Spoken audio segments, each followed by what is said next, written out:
वरहमतुल्लाहि वबरकातुहू। अल्लाह रब्बुल आलमीन की पाकज़ात से उम्मीद है आप तमाम अहबाब खैरियत से होंगे।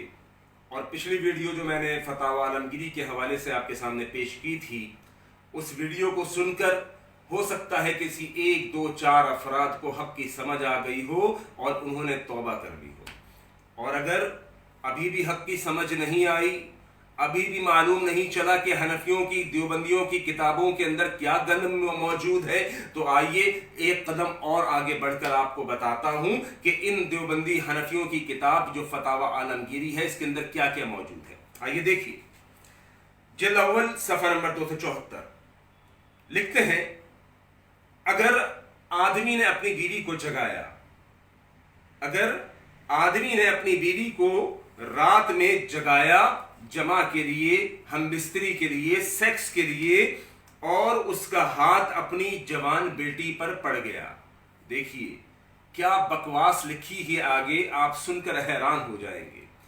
मैं हैरान होता हूं कि ये बकवासात, ये गंदगियां इन किताबों के अंदर लिखी हुई हैं। जभी तो इन देवबंदियों हनफियों के मदरसों के अंदर इतनी गंदगियां होती हैं, जभी तो इनके मदारिस के अंदर आए दिन कोई ना कोई केस सामने आता रहता है। क्यों? ऐसे मसाइल जब तलबा पढ़ेंगे तो उनकी शहवत तो भड़केगी। जब शहवत भड़केगी तो यकीनन ऐसे मदारिस के अंदर ऐसे ही गंदे काम होंगे जो इन हनफियों के मदारिस में अमूमन केसेस सामने आते रहते हैं। लिखता है, अगर आदमी ने अपनी बीवी को जगाया हम बिस्तरी के लिए, और उसका हाथ अपनी बीवी की जगह अपनी बेटी पर पड़ गया, और उसने अपनी बेटी के जिस्म यानी सीने के हिस्से को दबाना शुरू कर दिया, मसलना शुरू कर दिया शहवत के साथ, और वो ये गुमान करता है कि ये मेरी बीवी है। यानी आदमी ने बीवी के ऊपर हाथ रखना था, लेकिन बीवी की जगह जवान बेटी के सीने पर हाथ रखकर उसके सीने को मसलना शुरू कर दिया, और गुमान उसको यह है कि मैं अपनी बीवी के साथ ये काम कर रहा हूं। तो फिर इससे क्या होगा? लिखते हैं कि उसका निकाह टूट जाएगा, उसकी बीवी उसके ऊपर हराम हो जाएगी। अच्छा भाई, यहां तक तो बात है। अब आगे सुनिए, यहां पर जवान बेटी के ऊपर खाली हाथ रखा है, उसके सीने को मसला है, तो उससे क्या हुआ? उससे जनाब ये हुआ कि उसकी बीवी हराम हो गई, निकाह टूट गया। अगला मसला सुनिए, और मैं क्या बताऊं आपको, अगला मसला इससे भी ज्यादा घटिया और गंदा है। और शर्म से डूब मरना चाहिए इन किताब के लिखने वालों को, इस किताब के पढ़ने वालों को।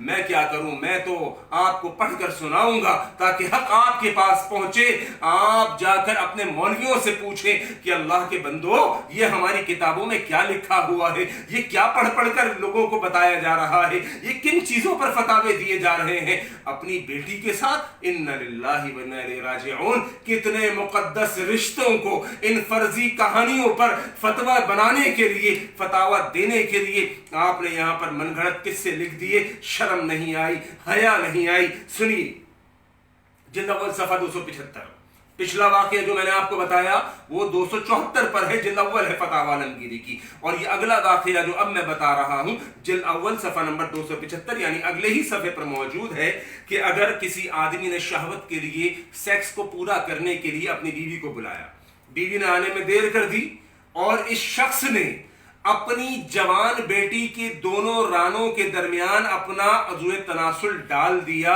और इसको उतनी ही लज्जत आई जितनी अपनी बीवी के साथ आती है, तो इसका निकाह नहीं टूटेगा। और अगर बेटी के जवान होने की वजह से लज्जत ज्यादा आ गई तो इसका निकाह टूट जाएगा, और अगर उतनी ही लज्जत बेटी के साथ आई जितनी बीवी के साथ आती है तो इसका निकाह नहीं टूटेगा। ओ मैं कहता हूं, लानत है ऐसे मसलक के ऊपर, अफसोस है ऐसे मसलक के ऊपर। उठाकर आग में डाल दो ये किताबें जो तुमको अल्लाह की कसम किस बात की गंदगियों की तालीम दे रही है। शर्म से डूब मरो चुल्लू भर पानी के अंदर। किन किताबों के अंदर क्या मसाइल लिखे हुए हैं, क्या गंदगियां लिखी हुई हैं। अल्लाह करीम तुम्हें हक की समझ अता फरमाए। और मैं इन देवबंदी उलमा से, इन हनफी उलमा से बात नहीं करना चाहता, मैं सिर्फ सादी अवाम को उनको दिखाना चाहता हूं कि तुम्हारी किताबों में सब कुछ मौजूद है। तौबा करो ऐसे मसलक से, और मसलक हक्का अहले हदीस की दावत को कबूल करो जो सिर्फ और सिर्फ किताब और सुन्नत के ऊपर कायम है। अल्लाह हमें हक को समझने की तौफीक अता फरमाए। व आखिर दावाना अनिल हम्दुलिल्लाहि रब्बिल आलमीन।